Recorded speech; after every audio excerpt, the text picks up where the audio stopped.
Welcome to the Happy Libra. There's two things I want to say right off the bat is I might be leaving the name of this channel as the Happy Libra, but I may be changing the content. I'm not sure if I'm just going to start a new channel fresh or I don't know. So don't be surprised if you see me just like pumping out a bunch of stuff that I wasn't pumping out before. And the second thing I have to mention is what I'm about to do is strictly for entertainment purposes only. I do not know these individuals. I'm probably not even going to use this person's name. Yeah, astrology is something I've been dabbling in. Dabbling sounds too casual. Using in my life to understand other people, especially men, for like a long time, like 10, 13 years, something like that. And so this is just for entertainment purposes only. And today I thought I would do Hugh Hefner. So, like I said, I don't know this man. I usually try to do these in 10 minutes or less, but I think when I do 15 minutes or less, then it ends up being more detailed and I give more reasoning for why I'm saying what I'm saying. This is the very first time I'm ever looking at this man's chart. I was trying to come up with interesting people's charts to read. And yeah, so if you like this reading, leave it a thumbs up. If you have comments or if you are viewing these planets and you see it differently, share that with me if you want. Subscribe. And I think that's it. Let's check out the astrological birth chart of Hugh Hefner. I can't believe I'm doing this. All right, so usually I start on the right side. It is a rainy day today, and it's actually December the 23rd. Rain on top of snow, and it is 3:47. Okay, here we go. So I'm probably just going to pay attention to what we call the personal planets in astrology because the other planets we say are like really general or generational or whatever. So I'm going to be looking at Mars, Venus, Mercury, his moon, and I have to always look at a person's Jupiter, and I love to look at their north node. So moon, Mercury, Venus, Mars, that's 4. Jupiter, that's 5, and the north node, yeah, so that's 6. And I hope I didn't miss one. All right, my beautiful people, let's get started. So I'm going to go from left to right. And the first planet that I come from, oh my gosh, that's bad. The first planet that I come upon is he's got his north node in Cancer in the 10th house. Oh my God. Ladies and gentlemen, let me just say, listen to your guides because, oh my God, listen to this, people. You know what this means? I'm gonna look at it for a few seconds and I'm just gonna say it the way it's coming to me.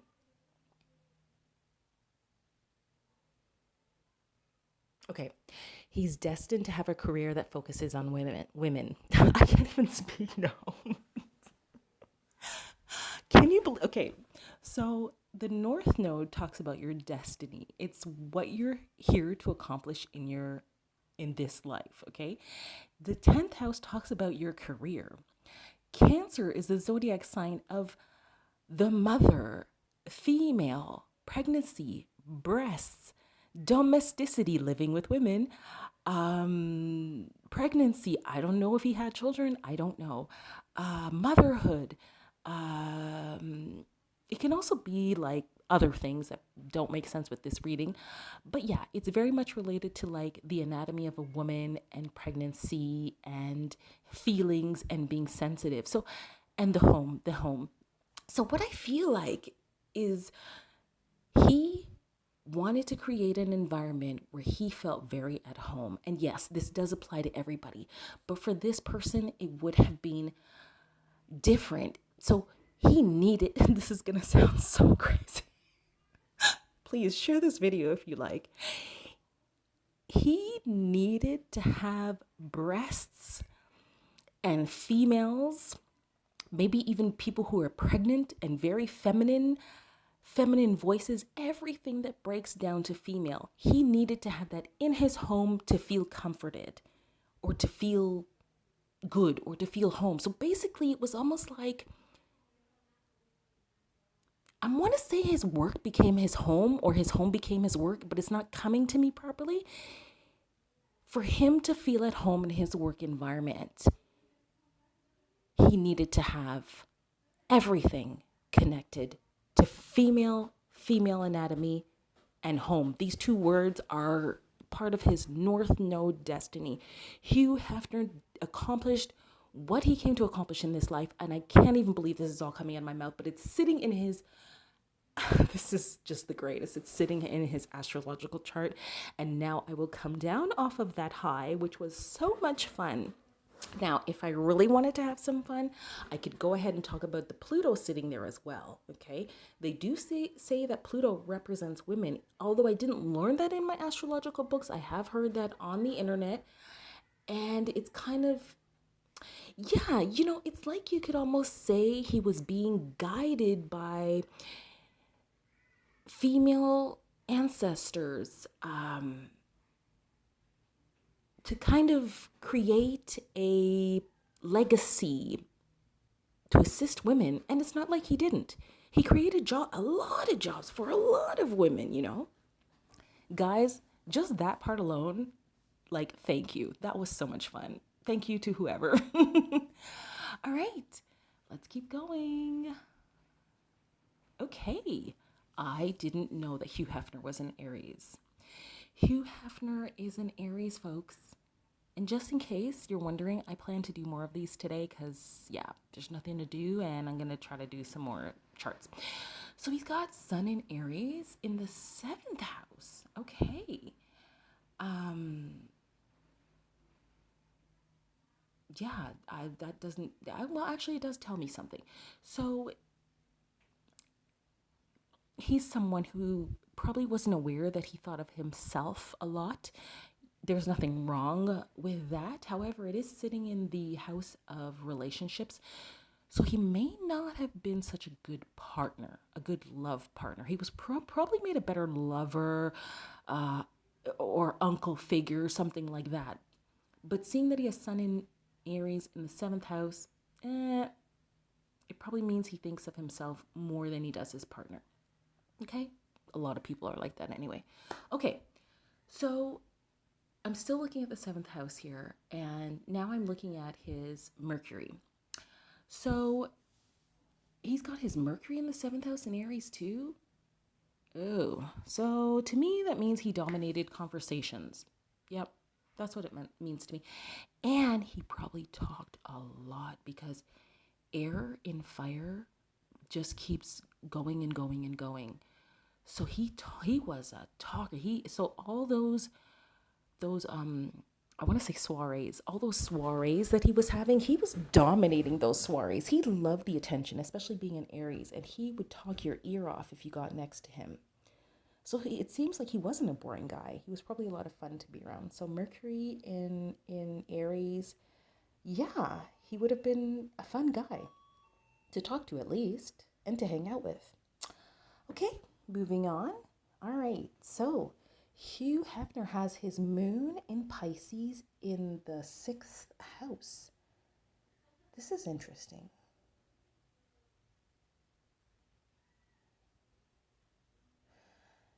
They say the 6th house talks about work and caring and some other things I don't care to mention.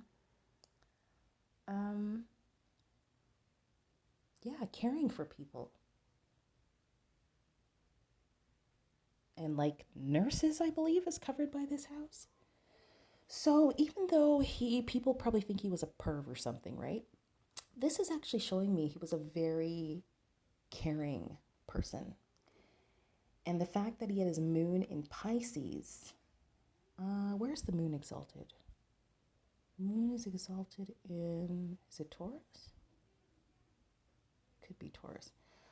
Seeing that it's in Pisces, well, that actually tells me two things. Okay, so he was a person who was very dreamy, okay? And it's sitting in the 6th house, which talks about work. This is another indication that this man believes that whatever his dreams were, he didn't believe in having a job and having dreams. No, he believed that your life and your work should be your dreams. He believed that you in this life should be living out your dreams, and there's no separation between the two. So yeah, because Moon in Pisces will dream and they'll dream, but he was like, no, I'm not going to dream. I'm not here to dream. I'm here to make my dream a reality and my dream my work so I can live my dream. That's what that's showing me. Okay. The other thing about Moon in Pisces people is this. Moon in Pisces is, they're very unpredictable in their behaviors, okay? Because I'm going to say it the way that it's coming to me. They get set off by things and they have a tendency, the word that they use in astrology is cloudy.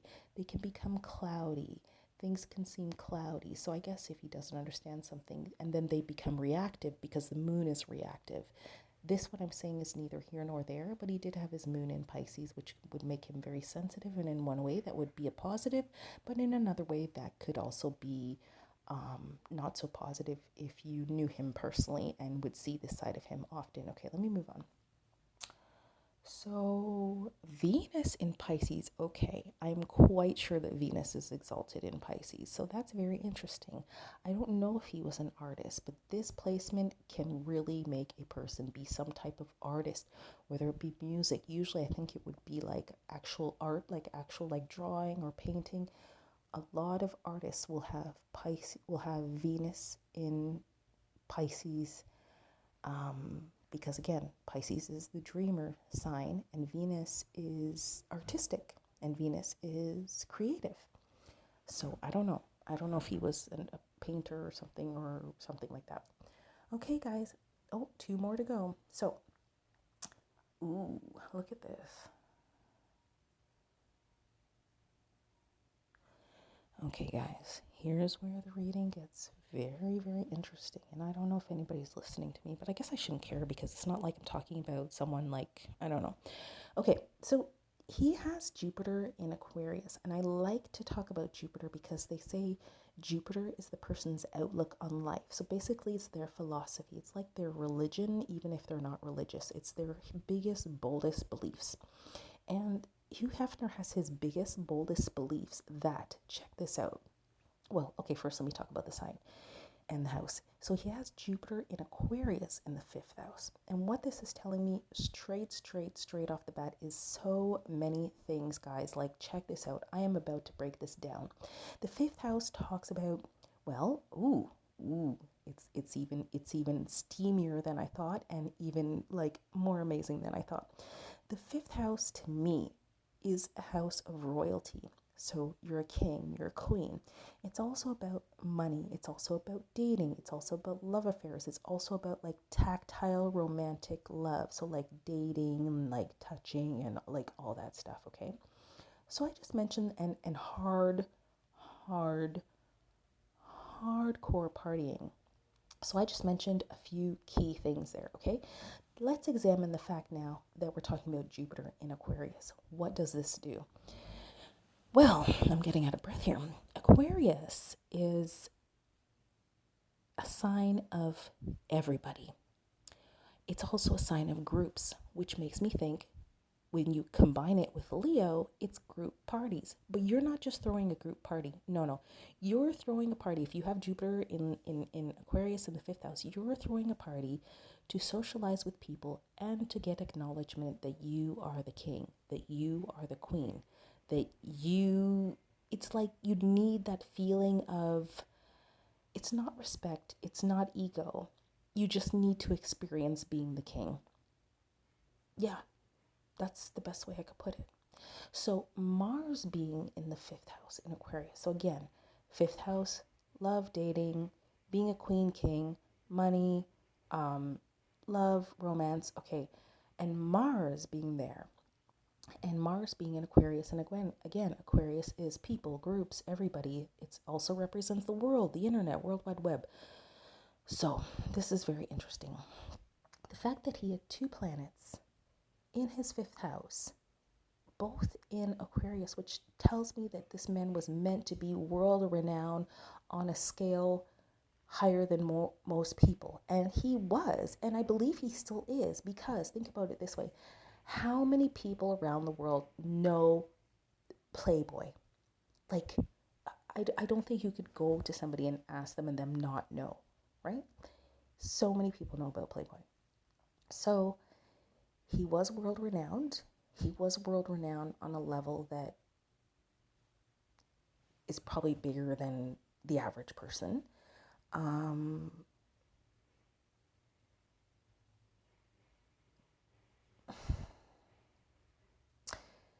There's a lot I could say about this, and I'm really enjoying it, but I think I need to say the last thing I need to say and close this out because I could just go on and on. The Mars in Aquarius in the fifth house means this. And I'm not going to lie, but I don't want anybody to hear me because I live with other people. I think this man really liked sex parties because Aquarius is groups and Aquarius is the world, and Mars is a sex planet. So he has his Mars in the world and his Mars in groups. He liked having groups that were that he liked having group sex parties or whatever they call it, or I don't know what they call it. I don't even want to say the old word. He liked it. He lived for that. He's born for that. He liked it. Yeah. And it being in the fifth house, to me, it just makes it that much more strong, because Leo is a zodiac sign of being on stage. So he might have even liked being watched. I don't know. Or he liked watching or something like that, Guys, I want to thank you so much for watching. I don't know how long it took me to do this. I hope you guys like this reading. I hope you found it entertaining. If you did, please leave it a thumbs up. I would really appreciate that. Leave me a comment as well. And subscribe to my channel for more. And share this reading if you found it really, really fun. Bye for now.